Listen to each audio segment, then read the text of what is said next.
C'est un chantier BBC d'une surface de 130 mètres carrés. La particularité que l'on a sur ce chantier, c'est une maison à étage, mais en partie simplement. D'où la complexité et la difficulté un petit peu en termes d'étanchéité à l'air.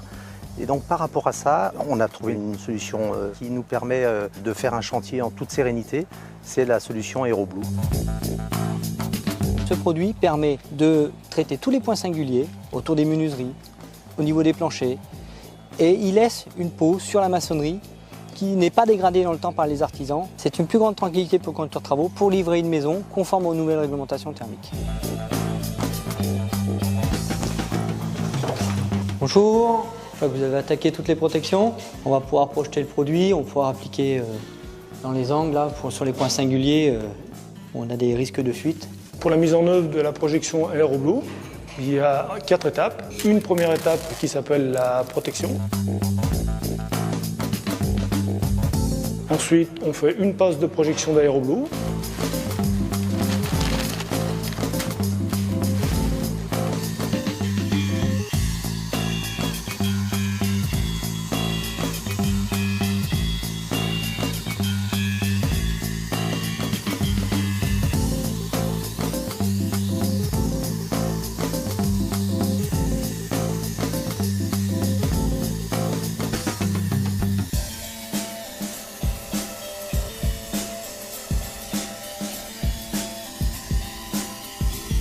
Par la suite, on met une fibre dans tout ce qui est les angles, entre mur et plafond, ouverture, c'est-à-dire boiserie, fenêtre PVC.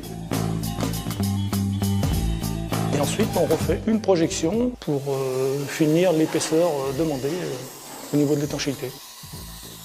Environ 150 mètres carrés, il y a 1h30 de protection, 4 heures de projection en incluant les fibres pour tout ce qui est les angles au plafond et les tours des boiseries.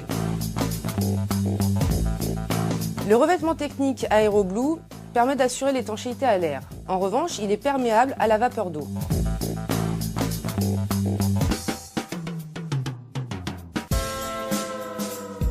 Le revêtement technique AeroBlue s'applique par projection avec une épaisseur totale de 5 mm. La quantité totale est de 5,5 kg par mètre carré, soit 4 à 5 mètres carrés par sac d'AeroBlue. La pose de l'isolant thermique, que ce soit un doublage collé ou un doublage sur ossature, peut avoir lieu dès 48 heures après la pose du revêtement technique AeroBlue.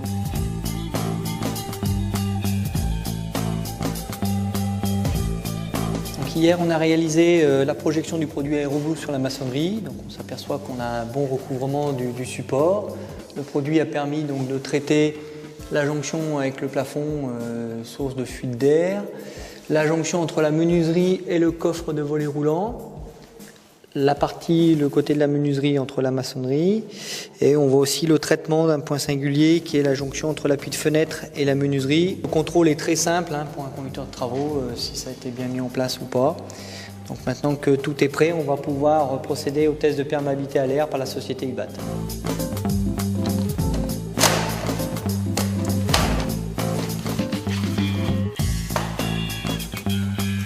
Aujourd'hui, on réalise une mesure d'étanchéité à l'air en cours de chantier pour valider l'application de ce produit d'étanchéité à l'air. L'objectif étant d'atteindre le 0,6 m3 par mètre carré de paroi déperditive qui va nous être demandé dans la réglementation thermique RT 2012. On s'aperçoit que l'application d'un produit directement sur la maçonnerie comme ça va être beaucoup plus simple, beaucoup plus rapide, surtout bien protégé, il y aura une plus grande pérennité sur notre chantier. Sachant que pour les entreprises, ça ne va pas forcément être compliqué de faire un chantier une fois étanche à l'air.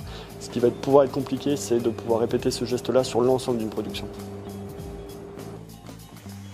Bon bah voilà, on est à 0,13 pour 0,60 maximum, on est largement l'objectif. C'est une belle performance. À partir du 1er janvier 2013, systématiquement dans toutes les maisons, on appliquera l'AeroBlue. On a regardé en termes de financiers, de mise en œuvre également, et ça nous semble être la solution la mieux adaptée et la plus tranquille pour nous. RT 2012. Un objectif ambitieux. Un nouveau défi. Devoir de résultat. Économie d'énergie. Étanchéité à l'air. Même pas peur. Un objectif. Une maison bien construite. AeroBlue. Simple et efficace à appliquer. Une solution. Sérénité. Une sécurité.